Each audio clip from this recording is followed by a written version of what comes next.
This is one of my favorite fight scenes ever. Northern style with beautiful, large, exaggerated movements like those at Shaolin against Southern style Wing Chun. Minimalist, low-key, but it gets the job done. One man against 10 karate black belts. They jump, they kick, but they're no match against Ip Man. His attacks are simple and direct and unburdened by the desire to impress anyone. There can be no doubt, Wing Chun is an effective martial art. When factory workers get continuously harassed by a group of gangsters, he teaches them, kids, women and senioren, Wing Chun. And that gives them at least a fighting chance. It is a martial arts for all ages and genders with a focus on self-defense and a no-nonsense approach. At least that's the message that the Ip Man movie and Wing Chun schools try to convey. And successfully so. It got me to start practicing Wing Chun when I was 16. By the way, are we starting to see a pattern here? I watch a movie about a martial art and I learn it. Shaolin movie, gotta go to the Shaolin temple for 3 years and get beaten by sticks. Yeah, I love movies and they always had a huge impact on me, especially during my teens. I'm probably not the only one. Anyways, I want this video to be for all Wing Chun practitioners out there and those who are considering starting it or have a fascination with it. I have 5 main points of critique and my friend Ip Man over here will accompany us along the way. Let's go.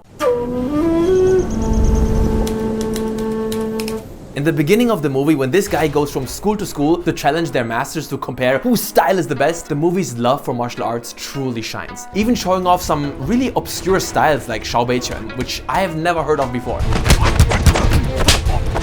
Beautiful, round, snappy movements, unlike anything I've seen in Shaolin Kung Fu forms. And then we contrast that to the Ip Man fight. His style immediately stands out as much more reserved. It's almost comically minimalistic, and any Wing Chun practitioner will be able to appreciate the attention to detail and skill displayed by Donnie Yen. I'm not gonna try to speak in Cantonese, but you have Bang Shou, Tan Shou, Qin Shou. It is clean and I love it. When people think of classic Kung Fu moves, they think of Bruce Lee's big kicks, Jackie Chan's crazy antics, and Jet Li flying through the sky. In other words, Kung Fu is still associated with showmanship. It is just for show. It is not effective. So when Wing Chun comes along, no show, no BS. Ip Man doesn't even like fighting. I'm not going to fight. Now please leave at once. That is different. And you see it reflected in a lot of Wing Chun schools. Look up some in your city. I guarantee you Wing Chun is advertised in combination with self-defense. Very important. A lot also mention how Wing Chun was developed by a woman, physically much weaker than men. She had to develop a different type of system that can ignore brute force by redirecting the enemy's attacks and focusing on minimal movement. I heard Wing Chun was invented by a woman. That suits you just fine. Ip Man? During my first Wing Chun class, I was told, we don't believe in blocking attacks. Imagine you're a house. Other martial arts want to build a strong door. But what if your attacker is stronger than your door? He gets in. So what we do is, we open the door, lead him through the house, and then we kick him out. And this almost pacifist attitude attracts the appropriate crowd. Many people who practice Wing Chun don't practice any other martial art. They consider things like classic karate and Kung Fu useless, while considering, boxing and BJJ primitive and aggressive. Wing Chun is the sweet spot. It's a civilized style, tasteful but effective. The silent killer. Okay, now we've arrived at the moment where I just have to rip off the band-aid. All of that is just not accurate. And here's my take.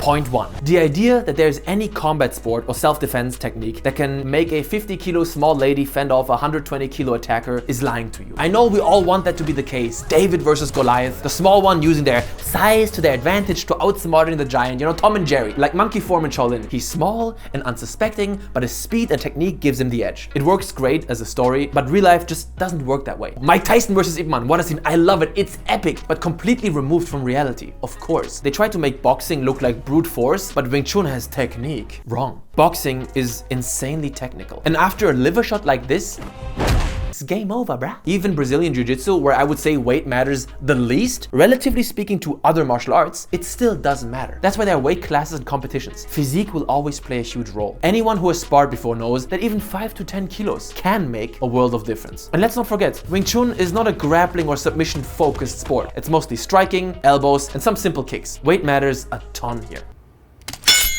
Point 2. Let's take a look at the style itself. Wing Chun's approach of not blocking, not learning how to move your head to dodge and slip, not sparring but just doing forms and drills, stiff footwork, chain punches that are notoriously weak but badass. Almost no grappling, no takedowns, no ground game spell a world of trouble should you ever find yourself in a serious self-defense situation. It is so far behind other tried and tested martial arts in almost every conceivable way. Sure, it might work against an untrained, unfit, uncommitted attacker, but some people still need to be reminded that real fights do not look like this. And there's no difference whether you're looking at a minimalistic Ip Man performance or extravagant Kung Fu a la Jackie Chan. These are movie choreographies, and that's okay. I love aesthetics. I value them. What do you think I train so much Shaolin Kung Fu? It's beautiful. But whether Wing Chun is for fighting is not even an interesting question for me. We know what happens when people try to use Wing Chun and Wing Chun only to fight. We've seen it. It's over. It's case closed. And before anyone says, but there are videos of fighters using Wing Chun that are implementing it in some way. Yes, I know. These are fighters with extensive experience in other fighting sports. That is exactly what I'm saying. Wing Chun can be a great supplementary martial art for people who are experienced in MMA, who seek to diversify their palette, so to speak. There are some great techniques and drills in Wing Chun, like sticky hands and principles of like minimal movement to maximum effect, but you need to be already somewhat proficient in real fighting sports in order to make use of them. There's a great video by Sensei Seth about Wing Chun where he tries to make it work. I cannot recommend it enough. Wing Chun master Kevin Lee puts it very well here. How do you take that piece of stuff and then combine something that you already know, or maybe implement, or maybe make something better? Even in China, there's a very lively debate that goes far beyond just Xu Xiaodong on why a lot of traditional Kung Fu just gets destroyed in fights over and over again. And they're gradually adjusting as well. But self-defense is a different ballgame. So that leads me to point 3. Uncle, please stay and teach us Kung Fu. You never know who has knives. And when you see a knife, comply, or it's probably hospital time, if you're lucky. No matter how good you are. You might freeze or be in a state of shock, because it can happen so fast and out of the blue. You don't know how many attackers there are. Do you have space? Is it nighttime? Are you wearing the right clothes and shoes? Are there witnesses who can back you? Self-defense situations come in all shapes and sizes. There are no rules and are always potentially life-threatening. Martial arts cannot prepare you for any of that. And if you only practice Wing Chun, you probably look like this when something goes down. Even some people who have been training a lot of applied combat sports, I think that would apply to me too. When push comes to shove, training can fly out the window and panic survival mode sets in. What I'm getting at here, sure, combat sports improve your odds, but I'd say about 80 to 90% of keeping yourself away from harm, the very point of self-defense is violence prevention. One of the great true points of the Karate Kid movie. Best fights are the ones we avoid. Learning how to detect, avoid, and de-escalate dangerous situations. That's what matters. Nobody wants to hear that. Sounds boring because you want to fight, but that's how you stay safe. So if we have a martial art like Wing Chun that advertises itself for protecting your life, no matter how little you weigh, it will give you a false sense of security and confidence. Let me put it like this. If you take more risks because you think you're good at Wing Chun has now put you in a worse position. Point 4. This one goes beyond the art itself. Wing Chun has become an incredibly exploited martial art that's been put through the ringer by a lot of, different, very greedy and desperate individuals. People are trademarking their own ways of spelling Wing Chun and saying that's now their style and nobody else is allowed to use that spelling. I truly hope that never happens to Shaolin, or it's just game over. Imagine if someone trademarked Kung Fu and now nobody else can use it and they have to come up with their own demented way of spelling it. King Fu. And these organizations, they all hate each other. They badmouth each other. The headmasters claim to have been trained by the last real descendant of authentic Wing Chun, and my uncle was taught by Ip Man's third cousin's stepfather, married twice, adopted second son. It's a politics and drama-filled kindergarten. It's one of the worst examples of an art being destroyed by business. The channel Martial Arts Journey made an interesting video on exactly this issue. I recommend you watch it. I approached one group and started making a conversation. Soon, they turned the subject to discussing the other evil organization known as Wing Chun. I wasn't a big fan of this talk, so I moved on to engage with another group, yet soon enough, the subject turned out to be the same. A discussion on how fake the other organization was. And last but not least, point 5. How Wing Chun is taught. For a martial art that claims to be so praxis-oriented, there is a shockingly small amount of actual sparring. It is still mostly a drill and form-focused style. This here is a Kung Fu movie's version of sparring. This move attacks the mid-ribs, it's really strong! Stop reciting theory and just hit your target. That's not real sparring, and Wing Chun classes don't do that. And isn't that just so convenient that you can practice defending yourself against an attacker without having to spar? Please, just stop. No martial art can claim it's practical or useful without putting it to the test in scenarios that at least attempt, to approximate real life as much as possible. All of Wing Chun's great foundational ideas are worth nothing if they fail in real life. And in addition to that, I remember this from my own school, and when I see videos of these very expensive Wing Chun seminars that people attend, that the masters are extremely ego-driven, irresponsible, and engaged in a lot of self-aggrandizing behavior. Not humble, like Ip Man with his sweet potato.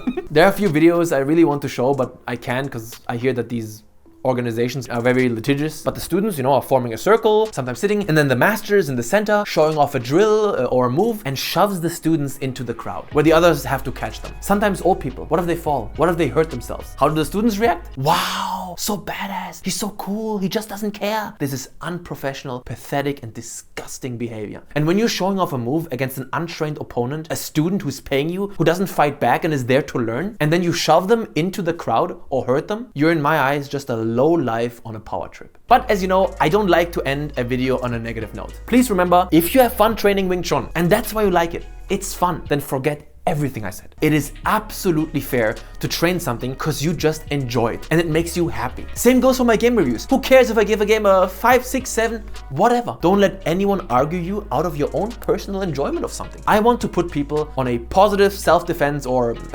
martial arts trajectory, and being interested in Wing Chun can be a valid first step. I did Wing Chun after watching the Ip Man movie. Then I went on to Shaolin Kung Fu, Judo, and BJJ. So here's my recommendation to those Wing Chun practitioners out there who are still listening, the one guy or girl, attend one single boxing class. Just one. Don't worry, they won't eat you. Don't even go in with the mindset that you want to continue it. Just check it out. I promise you, it'll change your perspective. And if it won't make you quit Wing Chun altogether, it'll definitely make you a much better Wing Chun practitioner. So, the next time you watch the Ip Man movie, enjoy it for what it provides. Great fight scenes and an uncompromising love for Wing Chun. There's nothing wrong with that. It has its place, just not in any self-defense curriculum. Okay, I hope you enjoyed this video. Finally, I got my opinion on Wing Chun out in a proper video. I really like doing these Kung Fu reviews and giving, you know, my personal perspective on these things. If you want to see more, let me know in the comments, and check out the video I made on the Karate Kid movie with Jackie Chan and Jaden Smith. By the way, I love that movie. Or my crazy Resident Evil 4 remake review. Ranton, review time. Have a great week, and Tony out.